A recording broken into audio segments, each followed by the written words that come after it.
omukyala agenda okulaba omusajja we yali emotional available nga bakyali boyfriend girlfriend batandika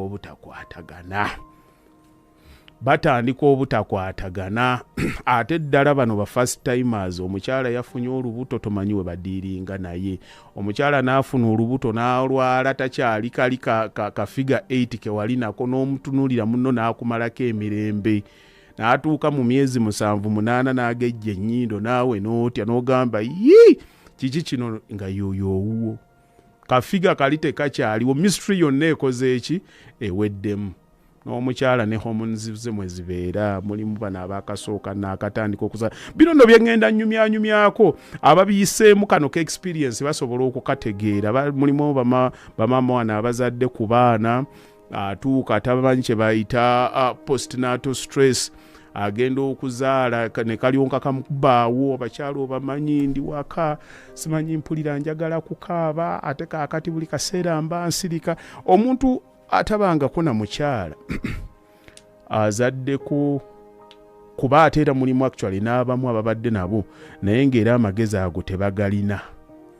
okutegeera nti n'omuntu ono akubibwa ka stress ako ka stress kabeeramu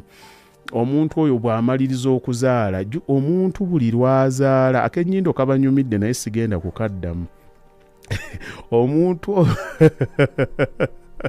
ennyindo egejja omubiri gubeera ku pressure nammwe mukimanyi n'ebigere bigejja waliwo wano ejjuuzi gwe baali bafiirako waliwo nvuziza nzijaddi mu UK nzija next weekend ngenda kubeerawo nga 7 kaakati ebyo we bibeerawo omukyala bw'azaala omwana ddala mu abakyala bannanga abakibaddemu mukimanyi nti stress ebakuba naye ebintu bino mwagaana okubitegeera buli muntu yenna bw'abeera ng'alina rutiini gy'ategeera aba alyokke ng'omuntu buli lwafuna ekintu ekidisruptinga human beings are animals of habits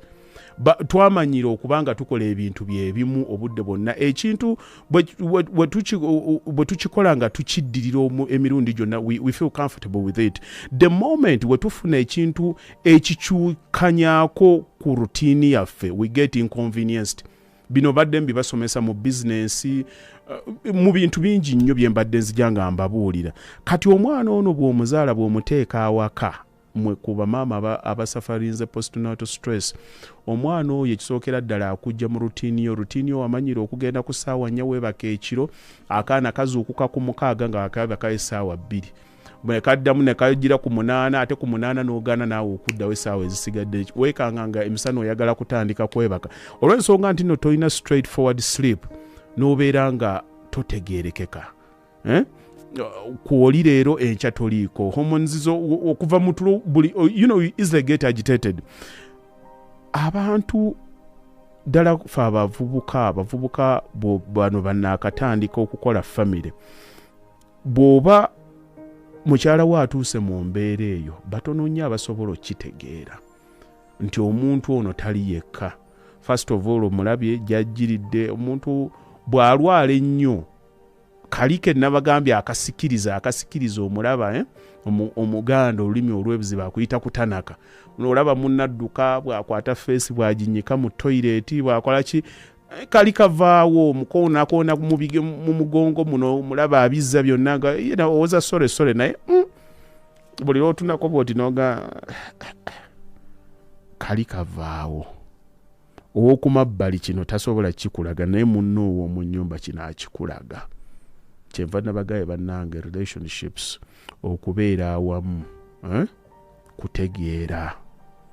kutegeera si kwa buli muntu okwanalizinga ebintu bino n'obitegeera n'otandika okubi expectinga mu bulamu si kyangu kuba ekintu ky'otegedde osobola otandika okisuubira n'omanya engeri y'okudiiringa nakyo kati abantu abasinga baba bino tebabimanyi era omuvubuka agenda okutandika family it would have been prudent for you okuwuliriza ka session kano